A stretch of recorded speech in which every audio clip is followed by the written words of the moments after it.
अप्पी आमची कलेक्टर या मालिकेच्या आजच्या भागात आपल्याला पाहायला मिळणार आहे की अप्पी अर्जुन गावात असतात. ते आपल्या गावामध्ये घरात रानात सगळीकडे फिरणार असतात आणि इकडे मानीने मोनाला खाली बोलावून घेतलेलं असतं. मोना खाली येते आणि म्हणते की काय पाहिजे हो आजी तुम्हाला. ती म्हणते की अगं घरात कुणी नाही का.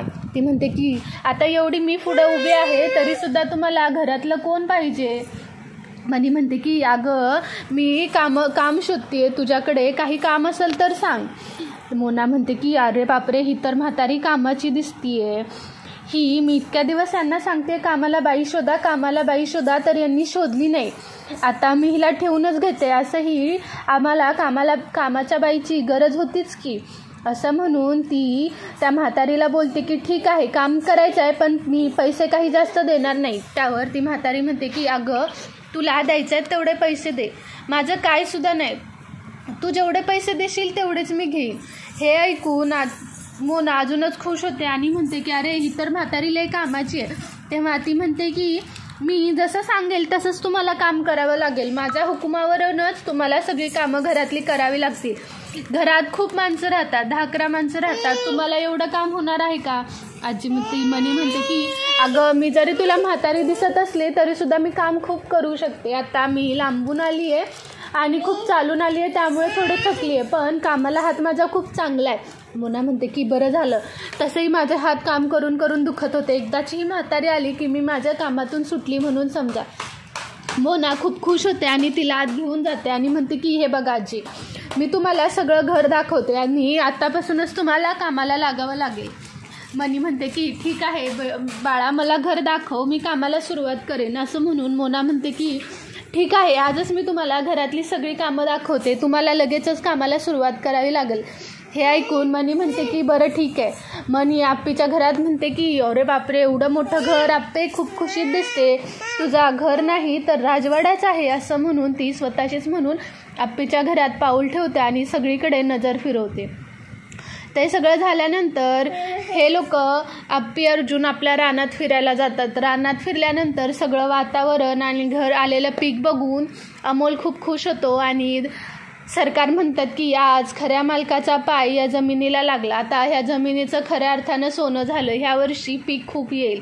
त्यावर कदम म्हणतात की काय भावड्या काय म्हणतो तू. असं म्हणून ते दोघं आपल्या शेतात बघत असतात. इकडे अमोल म्हणतो की या शेतात तर दरवर्षीच अन्न येतं ना, मग काय त्यात एवढं. बापू म्हणतात की अरे या शेतात अन्न येतं ते आपण खातो, वर्षभर पिकवतं, हे सगळं ह्या निसर्गामुळे आणि या शेतामुळेच येतं, आपल्याला याची कदर करायला पाहिजे. अमोल म्हणतो की आता मला कळालं की का सगळे मला ताटात जेवण शिल्लक ठेवू देत नाही. यापुढे मी सुद्धा अजिबात ताटात शिल्लक ठेवणार नाही जेवण. अप्पी म्हणते की हां हे माझं बाळ आहे, यामुळे आपण कधीसुद्धा ताटात उष्ट जेवण ठेवायचं नाही. अर्जुन म्हणतो की अप्पे तू खूप छान अमोलवर संस्कार केलेले आहेत, कदाचित अमोल माझ्याजवळ असता तरीसुद्धा मी एवढे छान संस्कार करू शकलो नसतो. आणि अर्जुन स्वतःशीच म्हणतो की काय नियती, आज मी परत अप्पीसोबत या गावात आलो आणि मी पूर्ण अप्पीचाच झालो.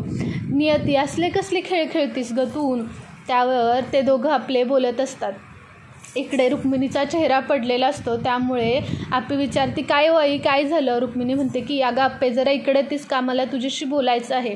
अप्पी म्हणते की हो ठीक आहे. म्हणून ते दोघं एका साईडला जाऊन बोलतात आणि म्हणतात की रुक्मिणी म्हणते की अगं अप्पे मी खरं तर तुला हे सांगणार नव्हते पण काय करू, मला राहावेनाच झाले. अप्पी बोलते की बोल आई काय झालं. रुक्मिणी म्हणते की अगं ती मनी. त्यावर अप्पी एकदम शॉक होते आणि म्हणते आता त्या मनीचं काय, ती अजूनसुद्धा आहे आपल्या आयुष्यात. रुक्मिणी म्हणते की अगं हो, तिनं सरकारांशी लग्न केलं, मग ती सरकारांची अर्धी वाटणी आणि दर महिन्याला रूम भाड्याचे पैसे मागते. प्रत्येक महिन्यात ती धमकी देते की मी जेलमध्ये टाकेन, मी हे करेन, मी ते करेन. आम्ही खरंच ग खूप वैतागलो आहे, काय करावं काही कळत नाही आहे. आपी म्हणते की आई तुम्ही काळजीच करू नका, मी त्यात तिचा कसा हिशोब लावायचा ते बघतेच आणि ती आता कुठे राहते हे सुद्धा शोधून काढते. तिचा कायमचाच विषय संपवला पाहिजे.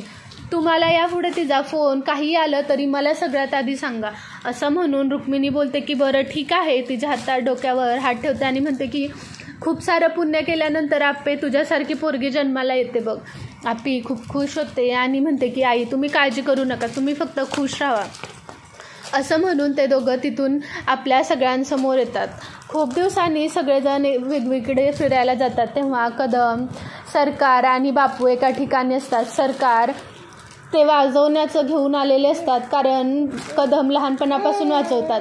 हे सगळं वातावरण बघून सरकार त्याच्याकडे देतात आणि कदमांना म्हणतात की भावड्या, आज तू हे वाजवलंस तर या पिकाला आणि हा जे सुद्धा निसर्ग झाला आहे त्याला एक वेगळा आनंद येईल. कदम म्हणतात की हो दे, म्हणून ते सुद्धा वाजवायला लागतात. सगळेजण खूप आनंदी असतात. इकडे मोनाने अख्खं घर दाखवलेलं असतं. ती घरात येते, सगळे घर बघते, सगळीकडे बघते आणि मोना सांगते की ह्या 3 बेडरूम आहेत, तिकडे किचन आहे, तुम्हाला सगळं मी किचनमधलं सामान काम करतानाच दाखवेन, तुम्ही त्याची काळजी करू नका. पण तुम्हाला सगळं घर व्यवस्थित ठेवावं लागणार आहे आणि कामसुद्धा स्वच्छ करावं लागणार आहे. काहीसुद्धा घाळ केला तर कामावरून मी काढून टाकेन, असं ती म्हणत असते.